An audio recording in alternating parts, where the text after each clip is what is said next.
What's up everyone? Welcome back to another video in our beginner VJ course. In this tutorial, we're going to cover the basics for outputting your content in Resolume to another display. I'm also going to share some essential tips that every VJ should know to ensure that you're displaying your content correctly. So yeah, let's hop into it. Alright, so once we have our computer hooked up to another display, in order to send out our content here in Resolume to that display, you're going to click on this output tab here. Now you can see that we have some different options to work with.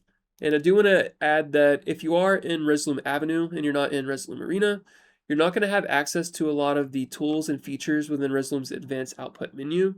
And these will be things like setting up your input and your output, creating slices, and essentially getting your stage mapping or projection mapping set up correctly. But we're going to cover that in another tutorial. For this one, we're just going to show you how to do a simple full screen output to another display. So you can see here that we have the full screen and the windowed options. We're going to send it out via full screen. So this is where any displays that are connected to your device should be showing up. Now we're going to send this to display 3. And now you can see that I am outputting my content full screen to the display that I want to be sending it to. Now, if you accidentally end up sending your content in Resolume to, let's say, your laptop's monitor, and you are stuck and can't get out of it, there's a hotkey for that, and it is Control-Shift-D. Whenever you do that, it's going to kill your output, so do remember that hotkey because it can come in handy. Okay, so now that we know how to send out our content in Resolume to another display, let's actually make sure that our display settings are set up correctly on our computer. So in Windows, we will come over here to the search bar. We're going to type in display settings. You can also right-click anywhere within your desktop background, and there will be an option to select display settings there as well. But once we're in here in the menu, you can see again that we are able to see what displays we are connected to. And so I have my 3 displays here. And by default, I believe if it's the first time you are connected to a new display, you will automatically be duplicated to that display. Now, what this is going to do is that it's actually going to mirror your content from your laptop to whatever display you're trying to send it to. And we don't want that, so you're just going to click on Extend Desktop to this display. And once you do that, you should be good. You should have 2 separate displays that you're able to work with, or 3, however many you are using. Now, if you're not showing any of your displays that you're connected to within your output settings here, and you're just seeing the one display, which will be your laptop, that is because you actually haven't set up your extension yet, and your displays are still duplicated. So if you're not seeing anything, just make sure you always come here first and set up your extend desktop to display. Then once you extend your desktop, go ahead and hit apply to save it. And then we are going to make sure that our display resolution and our FPS is set up correctly. So scroll down here, and then let's make sure that we have the right resolution set up for that display.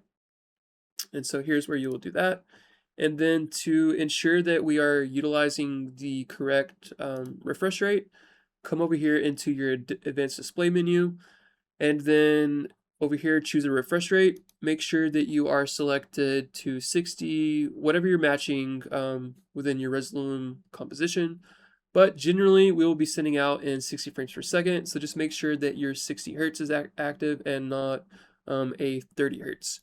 Because you will not be actually sending out 60 even though you have that set up in Resolume. If it's not set up correctly here in your display settings, you will not be properly sending out 60 frames per second. Then last but not least, I wanted to share an essential tip with you guys that every VJ should know, and I wish this was something that I had known whenever I first started, but that is to ensure that we are utilizing the proper color range of our display. Now to access this, we will head into our NVIDIA control panel settings. So open up your taskbar here. We're going to right click the NVIDIA symbol, and we're going to click on NVIDIA control panel. Then once this opens, we're going to head over to the change resolution option here. We're going to scroll down, and then we're going to make sure that our output dynamic range is not set to limited. Now, if this, again, is the first time that you are connected to a display, it might be limited by default. So this is why we want to always make sure that we swap it from limited to full. Because if you are on limited, what's going to happen is you're not going to get a true blackout of your screen.